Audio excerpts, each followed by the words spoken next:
This year, I've been seeing too many people left, right, lose their adrenaline boost, lose their stamina, and then force up a dumb shot like this.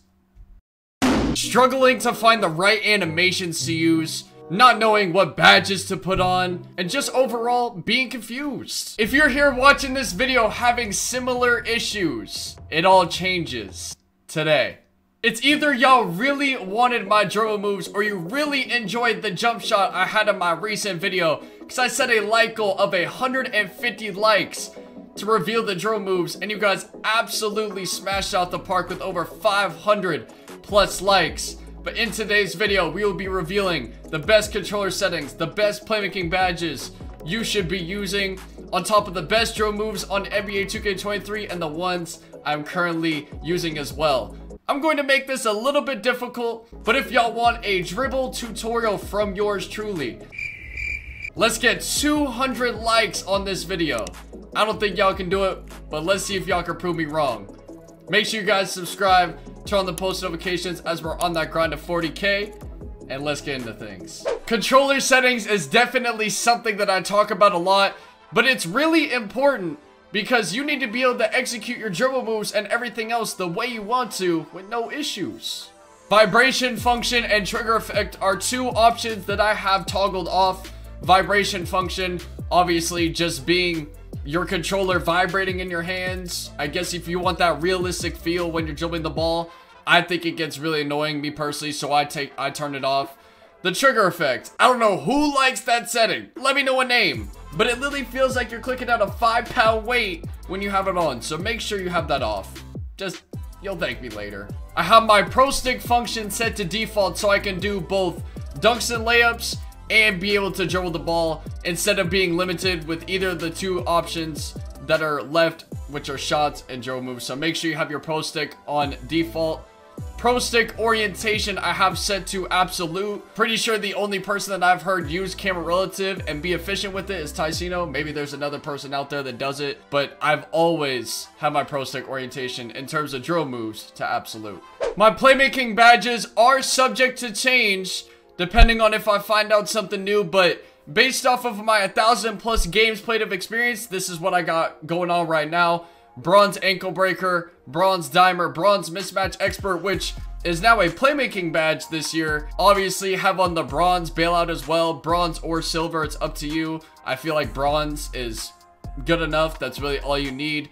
Quick first step I have on gold, which is the highest that I get on this build. Gold unpluckable because it costs more badge points. And on top of that I have on silver killer combos, and then silver handles for days, because obviously with adrenaline boost and stamina being hard to come by this year, you need as much badge support as possible to, you know what I'm saying, support your stamina and have enough stamina to score, rim run, and utilize a good amount of the shot clock to where you can score without much of an issue. For my people grinding to legend, I don't know about y'all, but for me, I'm gonna be on the 1v1 court a lot this year. 100,000 points is crazy. And obviously that gives you a good amount of points. So for anybody that wants my ones badges that I would recommend, I got on gold hyperdrive, silver ankle breaker, bronze mismatch. I took off bailout, took off dimer, obviously because I'm on the ones court. Gold quick first step, and then all the same tier 3 badges. Badge loadouts is something I haven't really used before, but I definitely got to use this year, especially if I'm going to be playing a lot of different game modes, like the 1s, the 2s, or the 3s. Drop a like on the video right now because it's finally time for the dribble moves reveal. Just so you know beforehand, the dribble moves I'm about to show you are only available to builds that are in between 6'5" to 6'9". Starting off with the dribble style, I've used a few different ones, and this is probably one of the most important moves to your arsenal when it comes to dribble moves, because it literally determines how quick or how slow your player can be.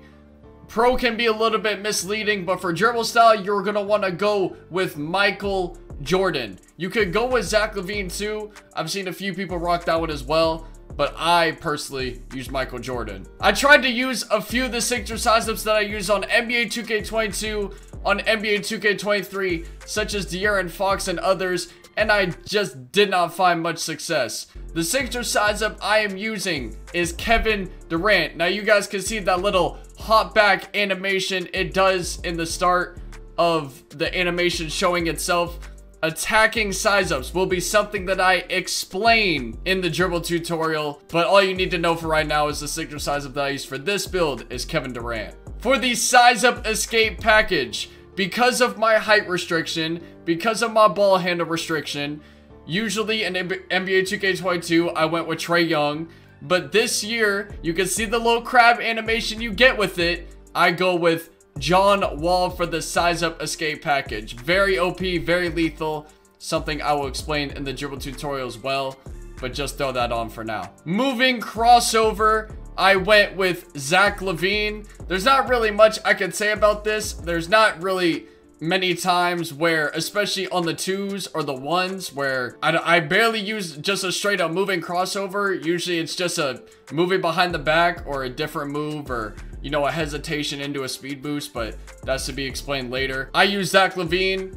Some people might use different ones, such as Lonzo Ball, obviously Steph Curry for the builds that have higher ball handle and are within the height restriction, but I use Zach LaVine. Moving behind the back, I use Allen Iverson. I'm hoping the animation pops up. You can see the very wide behind the back you get, similar to Damian Lillard and Scottie Pippen from NBA 2K22.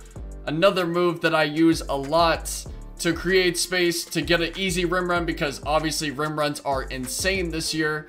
And sometimes I even do this into a fake rim run into a three-pointer, and I convert it into an easy bucket. I've heard of a few different people using a new moving spin. I don't even know if it's within my height restriction or my ball handle, but I just go with basic. You guys know it gives you crazy spin backs, and I'll show you clips in the future video if y'all hit the like goal.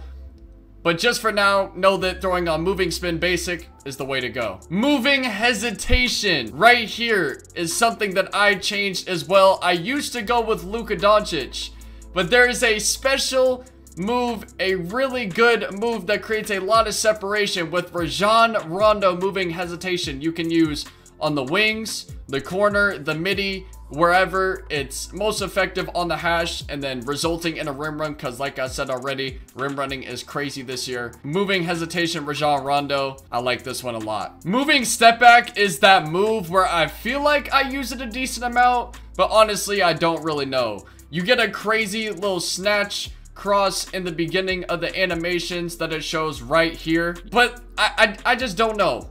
I feel like I don't really use this move that much, but for now, for what's been successful, regardless if I get the animation randomly or not, I use John Wall moving step back. Triple threat style. Now listen. You may think I'm crazy, but triple threats really improve your game. But I use triple threat style Michael Jordan. There's not really much I can say to it, but even when you're just stationary, not dribbling, moving your right stick in a certain direction, makes your defender sway left, sway right, and then depending on what move you want to do, you can trigger that into a spin, into a, you know what I'm saying, pullback fade. There's a lot of different things you can do with it, but if you do need a specific triple threat style, there's no requirements for it. Throw on that Michael Jordan. And finally, for the pass style, this is something that's required as well, but you need a certain pass accuracy for the one that I use. I use LeBron James pass style. You need a 75 plus pass accuracy. It just makes your passes quicker. Obviously, pass accuracy deems how quick your passes are thrown to your teammates this year, but that is the final thing to top off the playmaking moves. I really look forward to making that dribble tutorial video for you guys, showing clips, showing the moves in action, just explaining everything more in depth. So make sure you guys hit the like goal on this video of 200 likes for that dribble tutorial, and I will upload it as soon as I can. Hope you guys enjoyed this video though, man. Thank you guys if you made it to the end. Hopefully I explained everything well. If you have any questions, I answer all of my YouTube comments. Drop a comment. Let me know what you guys think. If the moves are successful for you, if you have anything to ask me, just let me know. But other than that, it's been your boy IQ. Stay safe. Take care of yourselves. And I'm out of here, man. Peace.